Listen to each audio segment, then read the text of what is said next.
Hello guys, welcome to my YouTube channel. आज हम करेंगे स्पिन ऑफ डिराक पार्टिकल। ये हमारे रिलेटिविस्टिक डिराक इक्वेशन का ही सब टॉपिक है। तो इसमें जो है हमारे पास जो डिराक हैमिल्टन होता है हमारे पास स्टेशनरी सेंट्रल फील्ड के लिए represented by potential V R is.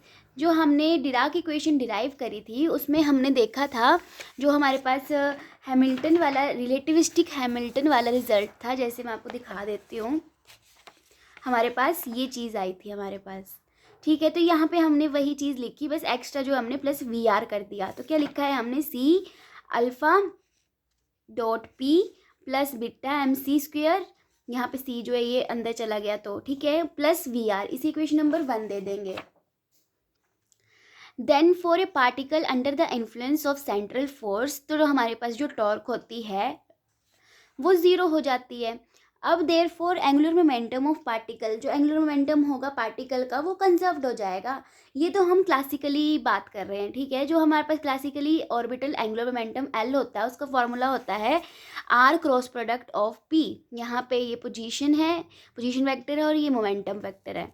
ये कांस्टेंट ऑफ मोशन होता है सेंट्रल फील्ड में, ठीक है। फिर उसके बाद हम देखेंगे कि ये जो हमारे पास ऑर्बिटल एंगुलर मोमेंटम है ये डिराक थ्योरी में भी ऐसा होता है कि ये कांस्टेंट होता है कि नहीं होता है। मैं आपको रिजल्ट दिखाती हूँ, आपको पहुँचना कहाँ तक है। आपको जो है ये चीज़ जो है कांस्टेंट कांस्टेंट बतानी है उसके बाद, ठीक है। ये क्वेश्चन आपको ऐसे भी पूछ सकते हैं कि एग्जिस्टेंस ऑफ स्पिन बताओ according to Dirac electron theory, या डिराक इलेक्ट्रॉन थ्योरी को बताओ, हमें एक्सप्लेन करो। या फिर आपको पूछ सकते हैं कि जो हमारे पास पार्टिकल और एंटी पार्टिकल होता है उनका स्पिन जो है प्लस माइनस हाफ क्यों होता है। तो इस सभी में आप यही आर्टिकल करके आएंगे। ये बहुत ही इजी आर्टिकल है, लेंथी है थोड़ा, पर हो जाएगा। तो आगे देखते हैं। Let us examine this for x component of momentum. अब हम जो है एक्स कंपोनेंट लेंगे मोमेंटम का। तो यहाँ पे जो है कुछ बुक्स में आपको जेड कंपोनेंट दिख रहा होगा, तो घबराने वाली बात नहीं है, आप जेड भी ले सकते हैं। उसके बाद iota H cut D by D T L X is equals to commutation relation L X H. आपको पता होगा कि अगर मतलब कम्यूट कर रहा हो हैमिल्टन के साथ, अगर कोई चीज़ कम्यूट कर रही हो तो वो उसका जो कम्यूटेशन का रिजल्ट आता है वो ज़ीरो के बराबर आता है, ठीक है। अब उसके बाद एच की जो हमारे पास वैल्यू इक्वेशन नंबर 1 में थी वो यहाँ पे हमने पुट कर दी। आपको पता है कि अल्फ़ा के जो हैं 3 कंपोनेंट होते हैं, alpha X I cap plus alpha Y J cap plus alpha Z K cap. वैसे ही पी के भी होते हैं, P X P Y P Z. इनका डॉट प्रोडक्ट निकाला तो हमारे पास ये रिजल्ट आ गया, plus beta M C square plus V R, ये इक्वेशन आ गई। फिर उसके बाद एल एक्स को जो है हम सी अल्फ़ा पी एक्स के साथ लिखेंगे। ये हमारे पास जो है कम्यूटेशन रिलेशन में आपने पढ़ा होगा, पहले एक को इसके साथ, इसको इसके साथ, इसको इसके साथ, वैसे ही इन दोनों को भी एल के साथ लिखेंगे, तो इक्वेशन नंबर 2 आ जाएगी। फिर आपने लिखना है कि इक्वेशन नंबर 2 के बाद but L x commutes with every quantity. जो एल एक्स है वो कम्यूट करेगा हर एक क्वांटिटी के साथ, ये जो हमारे पास कम्यूट है। लेकिन जो हमारे पास पी वाई और पी जेड वाली टर्म होंगी उसके साथ कम्यूट नहीं करेगा। तो जो हमारे पास पी वाई पी जेड के अलावा वाली टर्म्स हैं वो सारी ज़ीरो हो जाएंगी। तो यहाँ पे देख सकते हैं आप, नेक्स्ट स्टेप में करेंगे, नेक्स्ट पेज पे जो हमारे पास S L X alpha X P X वाली और बीटा एम सी स्क्वेयर वाली और वी आर वाली, ये टर्म जो है वो ज़ीरो हो जाएगी। लेकिन जो हमारे पास पी वाई और पी जेड वाली टर्म थी, ये वाली पी वाई और पी जेड वाली टर्म थी, वो ज़ीरो नहीं होगी। तो बाकी सारी जो जीरो होगी उनको नहीं लिखेंगे, और बाकी जो हमारे पास बच गई ये इक्वेशन बच जाएगी। इसको बोलेंगे हम इक्वेशन नंबर 3, ठीक है। अब जो है हम इन दोनों को सॉल्व करेंगे, इनके कम्यूटेशन रिलेशन निकालेंगे। तो L X C alpha Y और पी वाई, इसको कैसे फाइंड आउट करेंगे, ये आपके पास देखो यहाँ पे यही था। अगर आपको डाउट हो रहा हो तो फिर से दिखा देती हूँ। C alpha Y P Y था, और ये हमारे पास ज़ीरो हो गया, ये ज़ीरो हो गया। तो हमारे पास क्या बचा, L X C alpha X, ये भी ज़ीरो हो गया, और जेड और वाई वाई टर्म्स बची। अब जो है हम कम्यूटेशन रिलेशन को सॉल्व करेंगे, ठीक है। बहुत इजी स्टेप है, पेशेंस के साथ देखो। तो ये हमारे पास सी और अल्फ़ा क्या है, हमारे पास कांस्टेंट है, कांस्टेंट है तो बाहर आ जाएंगी, ये बाहर आ गए। तो हमारे पास अंदर बचा एल एक्स पी वाई। उसके बाद यहाँ पे स्टेप जो है आपको थोड़ा कंफ्यूजिंग हो सकता है। जैसे यहाँ पे जो है हमारे पास जो पी वाई की जो वैल्यू है, हाँ तो ये देखो जैसे एल एक्स पी वाई है तो पी वाई क्या है, पी वाई तो सेम ही रहेगा। तो यहाँ पे जो है एल एक्स का जो है एक्स कॉम्पोनेंट लिखेंगे। तो एल क्या हमारे पास है, ऑर्बिटल एंगुलर मोमेंटम, जिसका फॉर्मूला है आर क्रॉस पी। जो हमारे पास आर के हैं वो हैं एक्स वाई जेड, और इसके क्या हैं P X P Y P Z. खोल के नहीं बता रही हूँ मैं पूरा। तो इसका क्रॉस प्रोडक्ट निकालेंगे, I cap J cap X Y Z P X P Y P Z. तो इसका क्रॉस प्रोडक्ट निकालेंगे तो Y P Z minus Z P Y I cap. तो ये क्या होगी हमारे पास, एक्स कॉम्पोनेंट हो गया एल का। अगर जेड कॉम्पोनेंट लिखना हो तो क्या लिखेंगे, K cap is equals to X P Y minus Y P X. तो ये हमारे पास जेड कॉम्पोनेंट हो गया। तो एक्स कॉम्पोनेंट लिखेंगे, वैसे जो है यहाँ पे हम यही लिखा है ना हमने यहाँ पे, Y P Z minus Z P Y. I hope इस स्टेप में जो आपको डाउट नहीं होगा, ठीक है। सो नेक्स्ट स्टेप क्या होगा हमारे पास, सी अल्फ़ा वाई बाहर ही रहेगा। जो हमारे पास Y P Z minus Z P Y है, इसको अलग अलग स्प्लिट करके लिखेंगे, Y P Z comma P Y minus Z P Y comma P Y. ये दोनों अलग अलग लिख दिया हमने कम्यूटेशन रिलेशन। अब उसके बाद जो है हम फॉर्मूला अप्लाई करेंगे ए बी कॉमा सी का, ये मैंने साइड पे लिखा है। ए बी कॉमा सी का कम्यूटेशन रिलेशन होता है ए बाहर, बी कॉमा सी, ए सी और बी यहाँ पे बाहर। तो यहाँ पे मैंने अप्लाई कर दिया C alpha Y Y P Y, और यहाँ पे पी जेड आ गया, plus Y P Z P Y आ गया, माइनस ज़ीरो। ये हमारे पास ज़ीरो कैसे आ गया, यहाँ पे देखो जब आप इसको लिखेंगे जेड पी वाई को, तो पी वाई क्या होता है, दोनों सेम होते हैं। तो हमारे पास कम्यूटेशन रिलेशन में हमने पढ़ा है जो दोनों सेम वाले का कम्यूटेशन रिलेशन जो है वो ज़ीरो के बराबर आता है। तो यहाँ पे हमने ज़ीरो ले लिया। उसके बाद हम देखेंगे वाई पी जेड जो है हमारे पास, जो वाई पी वाई की वैल्यू होती है वो होती है आयोटा एच कट। तो हमने लिख दी। या आपने जो है क्वांटम मैकेनिक्स में पढ़ी होगी मोमेंटम वाले, जिसमें हमने कम्यूटेशन रिलेशन फाइंड आउट करते हैं, उसकी वीडियो भी है, आप देख सकते हैं। अब ये जो है हमारे पास पी जेड और पी वाई जो होता है वो ज़ीरो के बराबर होता है। अब इसकी लंबी डेरिवेशन है, फिलहाल अभी के लिए तो याद कर लो। ये आपने क्वांटम मैकेनिक्स में ऑलरेडी पढ़ा हुआ है जब आप कम्यूटेशन रिलेशन की स्टडी करते हैं। तो ये भी हमारे पास जो ज़ीरो हो जाएगा, ठीक है। तो ये देखो मैं आपको दिखा देती हूँ, मैंने पढ़ाया था आपको मोमेंटम ऑपरेटर का जब कम्यूटेशन रिलेशन सॉल्व किया था। तो हमारे पास से पी वाई जो पी जेड होता है और पी जेड पी एक्स या पी एक्स पी वाई ये सारे ज़ीरो होते हैं। और जो हमारे पास P X X P Y Y P Z Z minus I और टच कट होते हैं, और ऑर्डर जब चेंज करेंगे उल्टा ऑर्डर होगा, मतलब वाई पी वाई क्या होगा, एओटा एच कट होगा। ये मैंने आपको ऑलरेडी बताया हुआ है क्वांटम मैकेनिक्स में। आगे देखते हैं। अब यहाँ के लिए तो आप याद ही कर लो, सॉल्व करने थोड़ी बैठोगे कि ज़ीरो आ जाएगा। तो यहाँ पे जो हमारे पास एक वैल्यू आ गई L X C alpha Y P Y की वैल्यू आ गई C alpha Y iota H cut P Z. इसी इक्वेशन नंबर 4 दे देंगे। अब जो हमारे पास दूसरी थी इक्वेशन नंबर 3 में L X C alpha Z P Z, तो यहाँ पे जो है इसको सॉल्व करने नहीं बैठना, डायरेक्ट यहीं से लिख देना है। यहाँ पे अल्फ़ा वाई तो अल्फ़ा वाई, यहाँ अल्फ़ा जेड तो यहाँ पे भी अल्फ़ा जेड, लेकिन यहाँ पे जो है aorta H cut P Z था। यहाँ पे जो है हमारे पास ऑर्डर देखो क्या है, एक्स और जेड है, तो हमारे पास जो है माइनस आयोटा एच कट आएगा। ऐसा क्यों हुआ, क्योंकि इसको मैं बताती हूँ आपको। जैसे हमारे पास ऑर्डर होता है एक्स वाई और जेड, अगर एक्स टू जेड हो, वाई टू जेड और जेड टू एक्स हो तो पॉजिटिव ही रहता है। तो यहाँ पे हमारे पास क्या है, ऑर्डर एक्स टू जेड है। एक्स टू जेड मतलब रिवर्स है तब नेगेटिव आया, अगर z टू x होता तो पॉजिटिव आता, ठीक है। जैसे यहाँ पे x टू y है, x टू y, तो x टू y क्या है, पॉजिटिव। अब जो हमारे पास ये इक्वेशन आई 4 और 5, इसको जो है हम पुट कर देंगे इक्वेशन नंबर 3 में। तो हमारे पास क्या आ जाएगा, iota H cut D L X by D T is equals to C alpha Y iota H cut P Z plus C alpha Z minus iota H cut P Y. अब जो है minus iota H cut C जो है common ले लो, तो क्या आ जाएगा हमारे पास alpha Z P Y minus alpha Y P Z.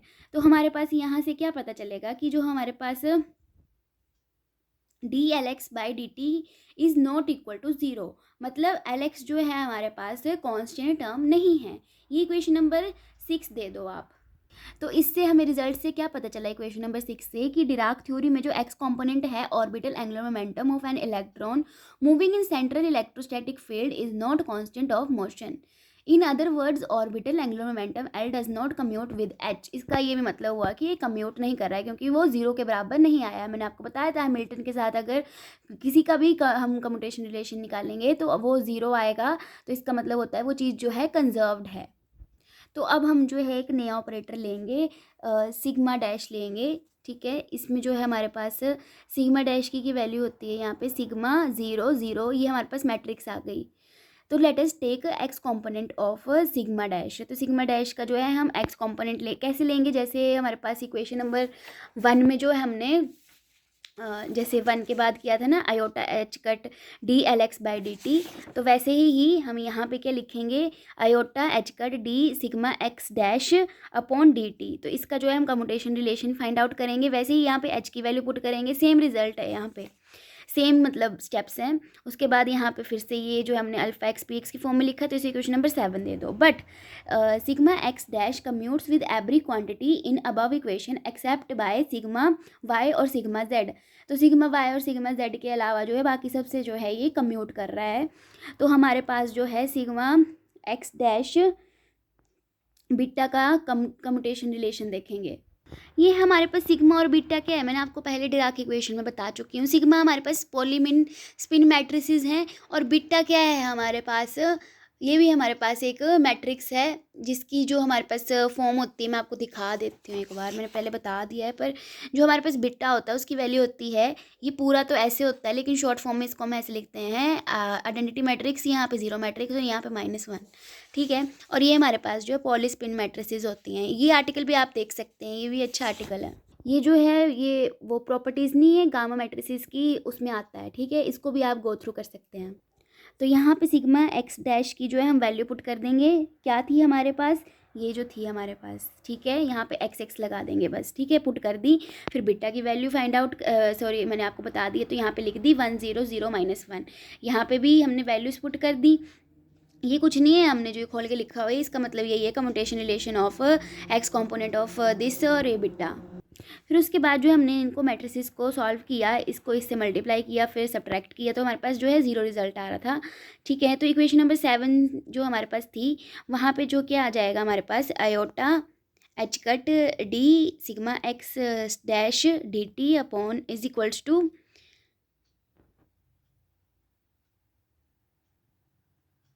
जो हमारे पास जो y और z वाली टर्म्स थी, वो जो थी हमारे पास सिग्मा एक्स तो कम्यूट कर रहा था, लेकिन जो हमारे पास वाई जेड वाली टर्म थी वही लिखी है हमने, वाई और जेड वाली। ठीक है, तो यहाँ पे जो है हमारे पास एक्स वाली टर्म ये वाली भी 0 हो गई, तो क्या बचा हमारे पास C alpha Y P Y, C alpha Y P Y. ये मैंने एक स्टेप लिखा नहीं है, आप इसको एक बार लिख लें, फिर मैंने डायरेक्ट लिख दिया था। तो ये sigma X dash C alpha Z P Z, C alpha Z P Z, ये बाकी सब जो है 0 हो गया। अब यहाँ पे आप देख सकते हैं, यहाँ पे सी अल्फ़ा जो है वो सी पी वाई जो है हमारे पास से बाहर आ सकता है, तो हम क्या निकालेंगे, सिग्मा एक्स डैश और अल्फ़ा वाई की वैल्यू निकालेंगे। यहाँ पे देखो, ठीक है, हम निकालेंगे सिग्मा एक्स डैश और इसका फाई नहीं, अल्फ़ा वाई का कम्यूटेशन रिलेशन निकालेंगे। तो क्या लिखेंगे, पहले हम इसको खोल के लिखेंगे। ये पहले जैसे ये ए है तो ये बी है, तो ए बी माइनस बी ए लिखेंगे। उसके बाद जो है हमारे पास इनकी जो है हम वैल्यूज़ पुट कर देंगे, सिग्मा एक्स डैश की वैल्यू पुट कर देंगे और अल्फ़ा वाई की वैल्यू पुट कर देंगे। अल्फ़ा वाई की वैल्यू क्या होती है, ये देख सकते हैं आप, अल्फ़ा वाई की वैल्यू, ये सारी वैल्यूज़ स्क्रीनशॉट भी ले सकते हो। यहाँ पे तो कुछ भी नहीं किया है, सीधा सॉल्व भी किया है, वैल्यूज़ पुट करी, मैट्रिसेस सॉल्व करी, तो हमारे पास क्या रिजल्ट आ जाएगा, जो हमारे पास ये है 0, जो हमारे पास सिग्मा एक्स और सिग्मा वाई की जो वैल्यू होती है वो होती है आयोटा सिग्मा जेड। तो ये आप पोली स्पिन मैट्रिसेस को सॉल्व करके भी निकाल सकते हैं कि सिग्मा एक्स और सिग्मा वाई का जो है जब हम सॉल्व करते हैं इनको दोनों मैट्रिसेस को, क्या आता है हमारे पास अयोटा सिग्मा जेड। तो ये मैंने आपको सॉल्व करके बता दिया। सिग्मा एक्स और सिग्मा वाई का जो है हमारे पास जब हमने प्रोडक्ट किया तो हमारे पास आ गया अयोटा 0 0 अयोटा। तो जब हमने अयोटा बाहर लिया तो क्या आ जाएगा 1 0 0 -1, तो क्या आ गया अयोटा सिग्मा जेड। इसको आप सॉल्व करके देख सकते हो, अयोटा सिग्मा जेड आ गया। यहाँ पे हम क्या लिखेंगे अयोटा सिग्मा जेड, ठीक है। फिर उसके बाद जो है इनको जब हम प्लस माइनस माइनस प्लस हो जाएगा तो क्या हो जाएगा 2 अयोटा सिग्मा जेड, और यहाँ पे जो है 2 अयोटा बाहर ले लेंगे तो क्या आ जाएगा 0 सिग्मा जेड 0। तो यहाँ पे आ गया 2 iota alpha Z. Alpha Z की वैल्यू जो आप देख सकते हैं, जो मैंने आपको बताया था, ये अल्फ़ा जेड, ठीक है। यही है ना हमारे पास रिजल्ट। इस मैट्रिक्स की प्रॉपर्टीज़ तो आप एक बार देख ही लेना, ठीक है, इंपॉर्टेंट है। ये तो हमारे पास एक रिजल्ट आया जो हमने फाइंड आउट करना था। अब क्या करना है, अब इक्वेशन नंबर जो है 8th फिर से देखो। यहाँ पे हमारे पास alpha X dash alpha Z चाहिए अब हमें, ठीक है। तो यहाँ पे जो है अल्फ़ा जेड की निकालेंगे तो क्या आ जाएगी -2 iota alpha Y. Same reason यहाँ पे है कि यहाँ पे एक्स और जेड क्या है, थोड़ा ऑर्डर इनका जो है सेम सा नहीं है, क्योंकि जेड पहले आना था और एक्स बाद में आना था, तब यहाँ पे पॉजिटिव होता, लेकिन यहाँ पे नेगेटिव आएगा क्योंकि ऑर्डर नहीं है वैसा। अब इक्वेशन नंबर जो हमारे पास 8th थी वो क्या बन जाएगी, इक्वेशन नंबर 8 थी, ये थी हमारे पास, ठीक है। अब इसको जो है हम कैसे लिखेंगे, इनकी वैल्यूज़ को पुट कर देंगे जो हमारे पास इक्वेशंस आई अभी सॉल्व करी हमने। तो इक्वेशन नंबर 9 आ जाएगी। उसके बाद इक्वेशन नंबर 9 को जो है हम दोनों साइड जो है हाफ एच कट से मल्टीप्लाई करेंगे तो क्या आ जाएगा हमारे पास iota H cut /dt half H cut sigma X dash is equals to iota H cut C alpha Z P Y minus alpha Y P Z. इसी इक्वेशन नंबर 10 दे दो। तो जो हमारे पास इक्वेशन नंबर 6 और जो इक्वेशन नंबर 10 है इसको ऐड कर देंगे तो हमारे पास देखो ये इक्वेशन नंबर 6 ये है, इसकी जो है वाली टर्म और ये वाली टर्म जो दोनों सेम है, तो ये जो है जब ऐड होंगी तो मतलब प्लस माइनस है तो कैंसिल आउट हो जाएंगी तो 0 आ जाएगा। तो यही जो है हमारे पास dlx/dt और ये वाली टर्म जो है इन्हीं को एक साथ लिखेंगे। तो यहाँ पे देखो हमने इनको एक साथ लिखा है और इक्वल टू 0 कर दिया है। इतनी बड़ी टर्म लिखने की जरूरत नहीं है, 0 आ रहा है क्योंकि। और तो d/dt lx plus half H cut sigma X dash is equals to 0। इसका क्या मतलब होता है, किस चीज़ का डेरिवेटिव 0 हो तो जो हमारे पास बीच वाली टर्म होती है वो कांस्टेंट होती है। तो इसी इक्वेशन नंबर 11 दे दो। तो हम अपने जो है आर्टिकल के ख़त्म होने के बहुत ही ज़्यादा नज़दीक हैं। Hence the quantity J is equals to, J क्या होता है हमारे पास टोटल मोमेंटम होता है, तो एल प्लस ये ऑर्बिटल एंगुलर मोमेंटम होता है और ये हमारे पास क्या आएगा स्पिन एंगुलर मोमेंटम आएगा half H cut sigma dash commutes with H. इसका मतलब हुआ जो हमारे पास ये जो क्वांटिटी है ये कम्यूट कर रही है एच के साथ, हैमिल्टन के साथ कम्यूट कर रही है क्योंकि कांस्टेंट आ गया ना, कंजर्व्ड होगी quantity, therefore can be taken as total angular momentum. तो ये हमारे पास टोटल एंगुलर मोमेंटम आ जाएगा। यहाँ पे जो एस है वो है spin angular momentum of the electron, तो ये हमारे पास half H cut sigma dash ये यहाँ पे, ठीक है। इसी इक्वेशन नंबर 12 दे दो। अगर हमारे पास फर्दर यहाँ पे जो है पॉली स्पिन मैट्रिसेस का ये सिग्मा स्क्वायर अगर जो है हमारे पास 1 के बराबर है तो आइगन वैल्यू क्या हो जाएंगी +-1। तो हमारे पास स्पिन क्या आ जाएगी प्लस हाफ एच कट या माइनस हाफ एच कट। तो हमारे पास जो ये प्लस हाफ एच कट है वो पार्टिकल है और जो ये अदर वन है वो एंटी पार्टिकल है माइनस हाफ वाला। तो this is the existence of spin according to the Dirac theory. तो आई होप आपको समझ आ गया हो। Thank you so much.